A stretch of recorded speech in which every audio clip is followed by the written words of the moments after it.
8월 17일 월요일 로마서 11장 1절부터 10절까지의 말씀입니다. 9절부터 11장까지의 말씀은 유대 민족의 실패를 중심으로 하나님의 원대한 구속 계획을 설명한 내용입니다. 하나님께서는 유대 민족 중에 남은 자들과 이방 민족 중에 긍휼을 베푼 자들을 선택하셔서 참 하나님 백성을 구성하십니다. 하나님께서 누구를 구원하여 당신의 백성으로 삼으시든 그 일은 전적으로 하나님의 주권에 속했다는 것이 9장의 내용이었지요. 하지만 구원받지 못한 책임은 전적으로 인간에게 있다는 것이 10장의 내용입니다. 차별 없이 제공된 구원의 복음을 거절하고 행위에 의지했던 자들은 유대인이든 이방인이든 모두 실패했습니다. 반면에 선택받은 자들은 예수 그리스도의 말씀에 기초해서 복음을 마음으로 믿고 입으로 고백했지요. 이제 11장은 실패했던 유대인의 미래에 관한 내용입니다. 유대인 대다수가 복음을 거절했습니다. 그런데도 바울 사도는 그들에게 여전히 소망을 둡니다. 하나님께서 완전히 버리신 것이 아닌 줄을 알았기 때문이지요. 11장 1절 말씀인데요. 함께 읽어보겠습니다. 그러므로 내가 말하노니 하나님이 당신의 백성을 버리셨느냐? 하나님이 자기 백성을 버리셨느냐? 그럴 수 없느니라. 나도 이스라엘이니요 아브라함의 씨에서 난 자요 베냐민 지파라. 하나님께서 유대인을 포기하지 않으셨다는 강력한 증거가 바로 바울 자신입니다. 바울은 엄청난 열정으로 교회를 박해해서 진멸하려 했던 유대인이었지요. 복음을 모르는 무지한 열정을 품은 유대인을 대표할 수 있는 인물입니다. 하나님 백성이라는 이름으로 열정적으로 신앙생활했으나 하나님의 뜻을 대적하며 원수처럼 행한 대표적 인물이기도 합니다. 그런데 하나님께서는 그에게 긍휼을 베푸셔서 이방인에게 복음을 전하는 전달자로 전령으로 선택하여 쓰셨습니다. 혹시 바울만 예외적으로 은혜를 입었을까요? 그렇지 않습니다. 은혜로 선택받은 유대인의 사례는 구약에도 있습니다. 2절 말씀을 함께 읽어보겠습니다. 하나님이 그 미리 아신 자기 백성을 버리지 아니하셨나니 너희가 성경이 엘리야를 가리켜 말하는 것을 알지 못하느냐? 그가 이스라엘을 하나님께 고발하되 3절이요. 주여 그들이 주의 선지자들을 죽였으며 주의 제단들을 헐어버렸고 나만 남았는데 내 목숨도 찼나이다 하니. 엘리야는 이스라엘 역사상 영적으로 가장 암울했던 아합과 이세벨 시대의 선지자로 사역했습니다. 그는 여호와 신앙을 회복하려고 바알 선지자 450명과 아세라 선지자 400명과 목숨 걸고 투쟁을 했지요. 하지만 그의 특별한 열정에도 불구하고 백성의 신앙은 조금도 회복되지 않았습니다. 애써도 변화 없는 현실에 낙담한 엘리야는 용기를 잃고 두려움에 빠졌지요. 그런데 우울증에 빠진 엘리야에게 하나님께서 말씀하셨습니다. 열왕기상 19장 18절의 말씀처럼요. 내가 나를 위하여 바알에게 무릎 꿇지 아니한 사람 7,000명을 남겨두었다라고요. 자기 열정으로 신앙을 회복하게 하려는 사람이 도달하는 종착점은 내가 할 수 있는 것은 아무것도 없다라는 무력감입니다. 암울한 미래가 두려워서 낙심하고 소망을 잃어버리지요. 이런 엘리야에게 필요했던 것은 구속 역사의 주체가 하나님이라는 사실을 분명히 깨닫는 일이었습니다. 엘리야의 눈에는 바른 신앙을 가진 자가 아무도 남지 않은 것 같았지만 그 순간에도 하나님께서는 신실하게 남은 자를 보호하고 계셨습니다. 이 사건 이후에 엘리야는 하나님을 신뢰하고 그분의 뜻을 따라 조용히 후계자 엘리사를 세우는 일에 전념합니다. 복음을 신뢰하는 과정에는 무력감을 철저히 깨닫는 단계가 있습니다. 나는 아무것도 할 수 없다라는 고백이 마음에서 우러나오는 때이지요. 이 단계를 거친 후에야 하나님께서 모든 것을 하신다라는 사실을 신뢰하며 절망하지 않고 복음의 전달자, 복음의 전령으로 사역할 수 있습니다. 바울 사도가 자기와 엘리야의 사례를 통해 강조하려는 요지는 무엇입니까? 5절 말씀인데요. 함께 읽어보겠습니다. 그런즉 이와 같이 지금도 은혜로 택하심을 따라 남은 자가 있느니라. 아멘. 이 구절은 구원의 특성을 잘 요약하고 있는데요. 첫째로 구원은 오직 하나님의 손에 달렸다는 사실을 말해줍니다. 하나님께서 은혜로 택하신 남은 자만 구원을 얻습니다. 복음을 전파하는 전달자의 열정이 구원 얻게 하는 것은 아니지요. 엘리야나 바울의 열정조차도 유대인을 회심하게 하지 못했습니다. 전령의 역할은 신실하게 복음을 선언하는 것이지 회심자를 만들어내는 것이 아닙니다. 은혜의 택하심을 따른 구속의 특징을 잘 모르는 전령은 자기 열정을 앞세우다가 낙심하기 쉽습니다. 그럴지라도 낙심을 종착점이 아닌 과정으로 받아들이는 자라면 한 단계 성숙할 수 있을 것입니다.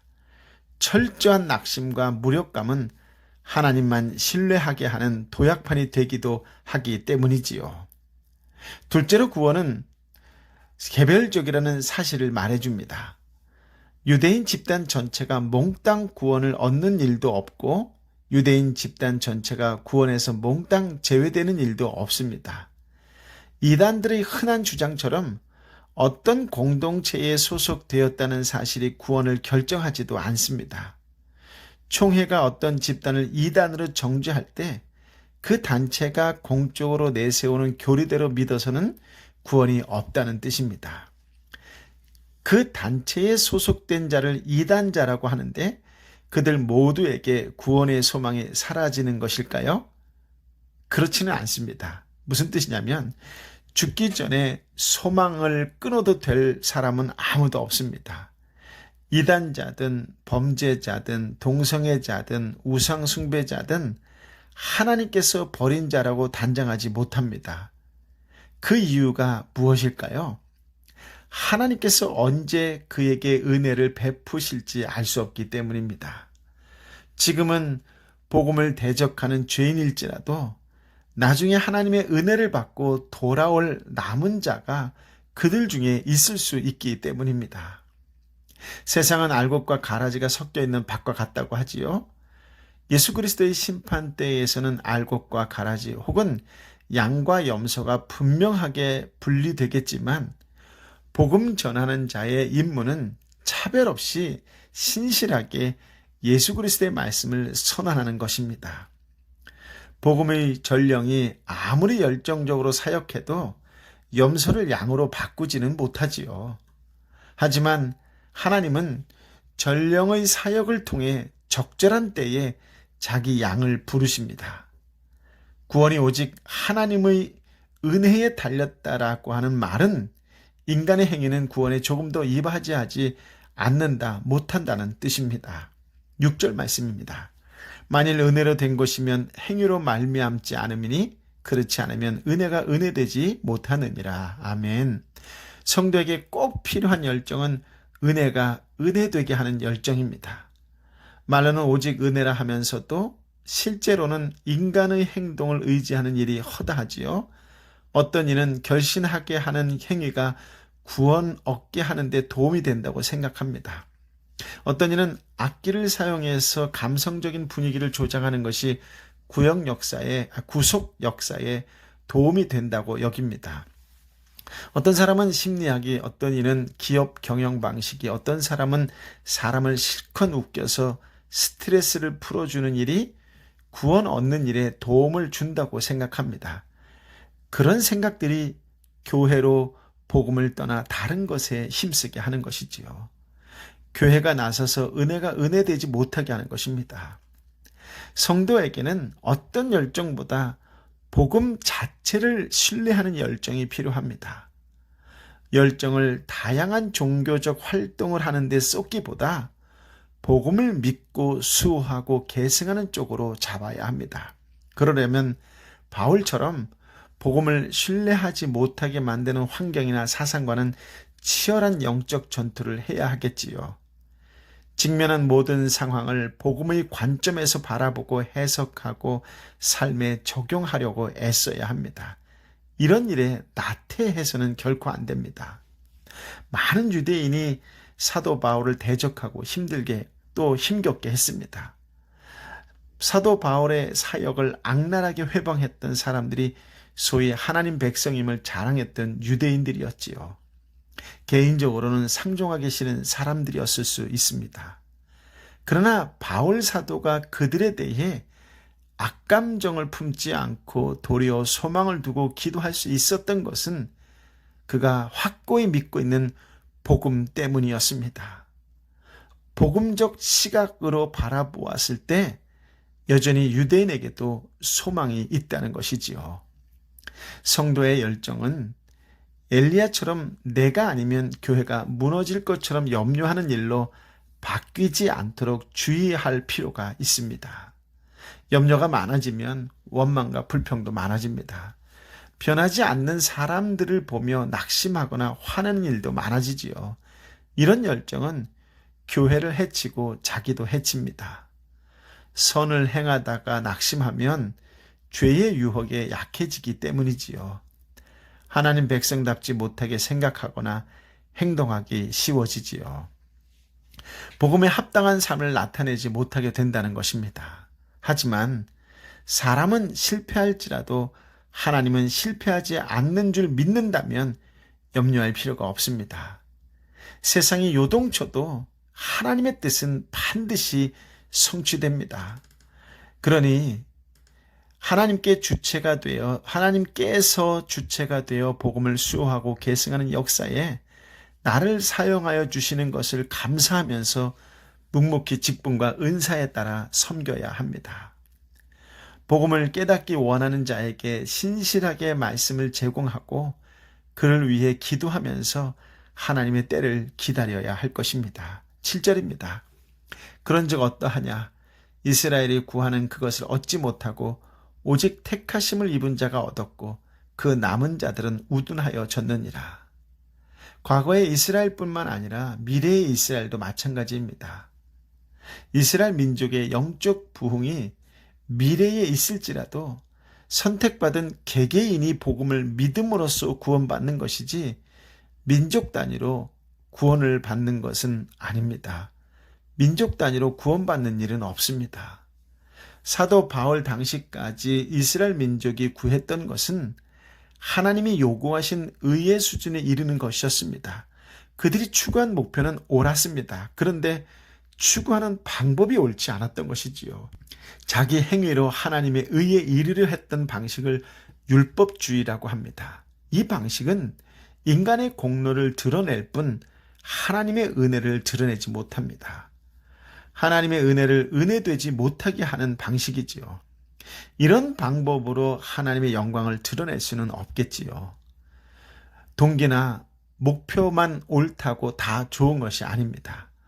목표에 이르는 수단도 하나님 보시기에 옳아야 하나님의 영광이 드러나지요. 바른 것을 구할지라도 바르게 구하지 않는다면 하나님 백성이라는 이름으로 불릴지라도 이스라엘처럼 실패할 것입니다. 인간의 공로를 높이는 방식으로 인간의 공로를 높이는 방식을 하나님께서 철저히 무너뜨리시기 때문입니다. 하나님은 율법주의적인 이스라엘 민족 중에 소수를 택하여 그분의 의를 공짜로 얻게 하셨습니다. 그렇게 해서 은혜로 구속하시는 하나님의 영광을 드러내셨습니다. 그렇다면 하나님의 은혜가 은혜되지 못하게 한 대다수 이스라엘은 어떻게 되었나요? 나머지 사람들은 완악해졌습니다. 그렇습니다. 복음의 은혜를 받지 못하면 완악해집니다. 민주주의 사회에서는 대다수의 결정을 옳은 것으로 판단하는 경향이 있지요. 대다수 신학자의 주장이나 대다수 교회가 채택한 관습을 완악해진 결과물로 판단하기란 어렵습니다. 하지만 하나님의 택하심을 받지 못한 대다수의 명목상 하나님의 백성이 완악해진다는 것은 역사가 보여줍니다. 사회 전체가 교회라 할 수 있었던 중세시대 때 참된 신앙을 가진 자는 소수였습니다. 인간의 철학적 사고와 과학기술이 폭주했던 계몽주의 시대에 대다수 교인이 복음을 떠났습니다. 절대 진리를 부정하는 포스트 모더니즘 시대에도 교회는 계속 복음에서 떠나고 있습니다. 오늘날 교인 대다수가 복음을 훼손하고 은혜를 은혜되지 못하게 하는 방식에 환호합니다. 그래서 세상은 누가복음 18장 8절에서 예수님께서 말씀하신 것처럼 인자가 올 때에 세상에서 믿음을 보겠느냐라고 하셨지요.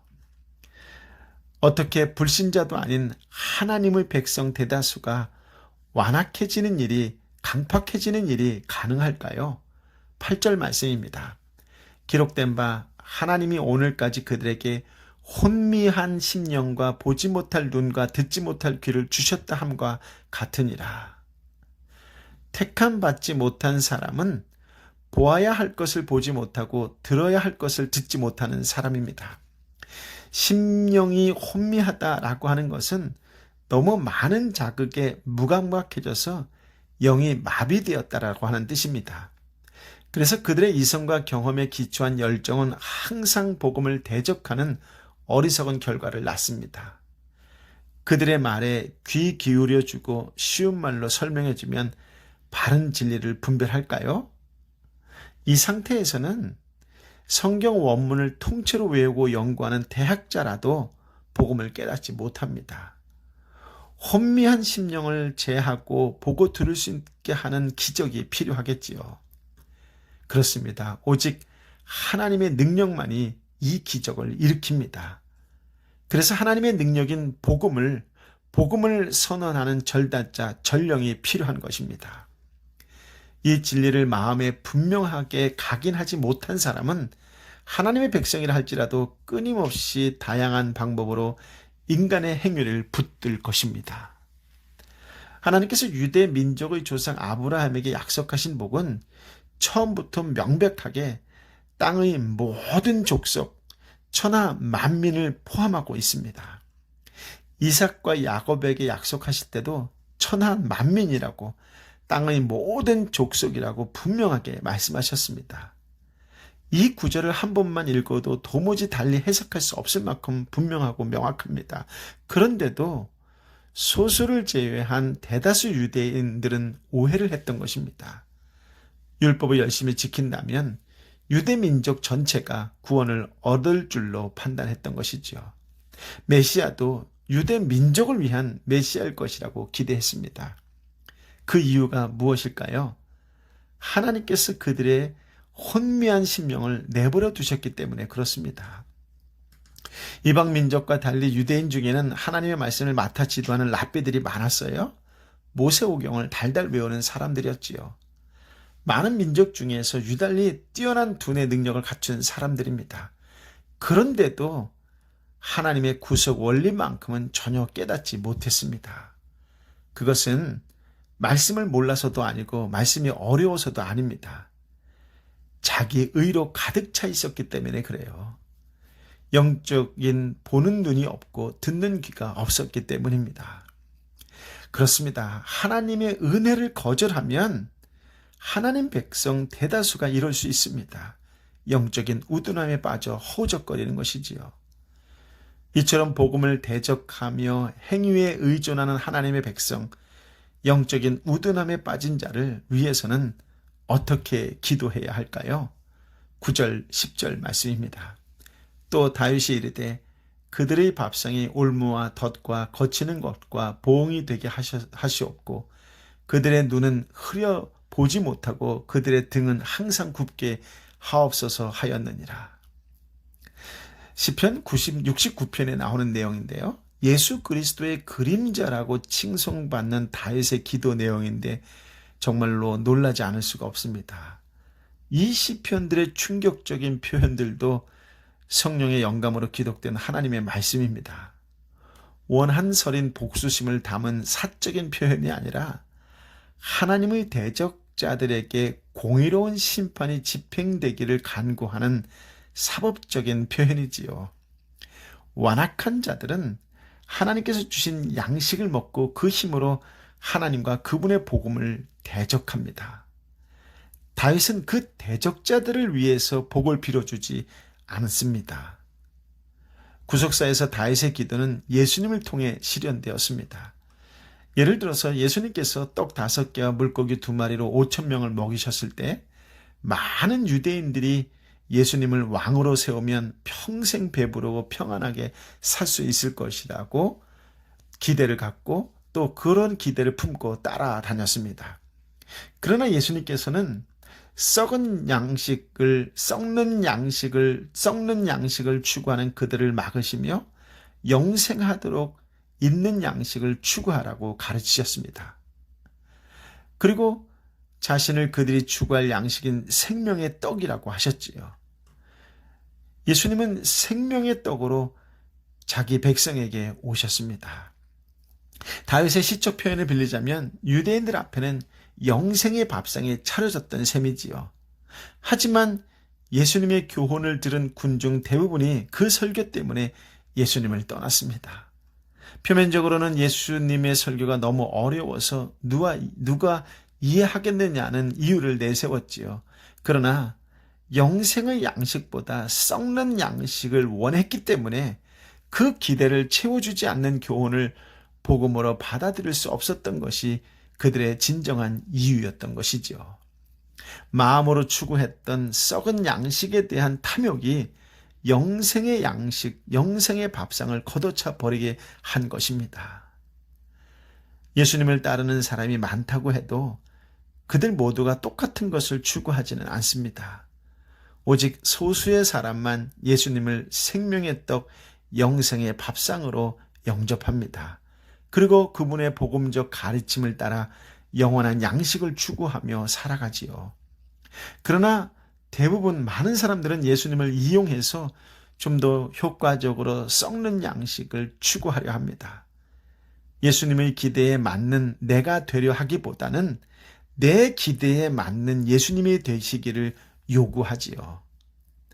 다윗의 시에 등장하는 밥상, 평안, 눈, 등, 허리 등 여러모로 인간의 삶을 지탱하고 누리게 하는 중요한 요소들이지요. 그 자체로는 하나님께서 주신 복입니다. 그러나 썩는 양식을 추구하는 자들에게 그 복은 다윗의 기도처럼 저주가 됩니다. 아직 예수님을 주님으로 영접하지 않았고 복음을 모르고 있다고 생각하는 사람은 회개할 기회라도 있습니다. 하지만 썩는 양식을 추구하면서도 예수님을 주님으로 모시고 있고 복음을 안다고 생각하니 그보다 더 큰 저주가 없을 것입니다. 생명의 떡, 영생의 밥상, 영원한 양식을 추구하며 살아가는 참된 그리스도인의 한 사람이 되시기를 예수님의 이름으로 축복합니다. 아멘. 아버지 하나님, 참으로 귀한 말씀, 생명의 말씀을 허락하여 주시니 감사합니다. 주님의 은혜로 택하심을 받았는데 이것이 얼마나 큰 은혜인지 날마다 시시때때로 깨달으며 감사로 찬양하는 자로 살아가게 하여 주옵소서. 보지도 듣지도 못하는 혼미한 심령이 되지 않도록 날마다 깨어 기도하는 성령의 사람이 되게 하여 주옵소서. 예수님이 나에게 어떤 존재인지, 예수님을 따라 사는 삶이 어떤 삶인지 분명히 깨닫고 아는 자답게 이 땅에서 예수님의 가신 그 길을 기꺼이 걸어가는 거룩한 하나님의 사람, 성령의 사람, 예수의 사람으로 살게 하여 주옵소서.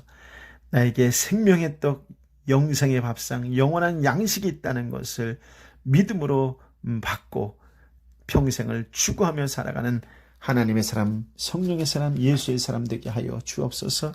이 땅에 썩는 양식, 그 썩는 양식을 추구하는 자들에게 기꺼이 다가가 예수 그리스도를 그들에게 소개하며 예수 그리스도를 그들에게 전해줄 수 있는 신실한 그리스도인의 한 사람이 되게 하여 주시어서 살리는 영으로 쓰임받고 살리는 영으로 살아가는 성령의 사람이 되게 하여 주옵소서. 이번 한 주간 생명을 살리는 일에 기꺼이 쓰임받는, 그렇게 부르심에 합당한 자로 순종하며 살아가는 복된 삶이 되게 하여 주옵시고, 무엇보다도 연약하고 지치고 아파하는 영혼들을 위하여 눈물로 애통하는 심령으로 기도하는 한 주간이 되게 하여 주옵소서.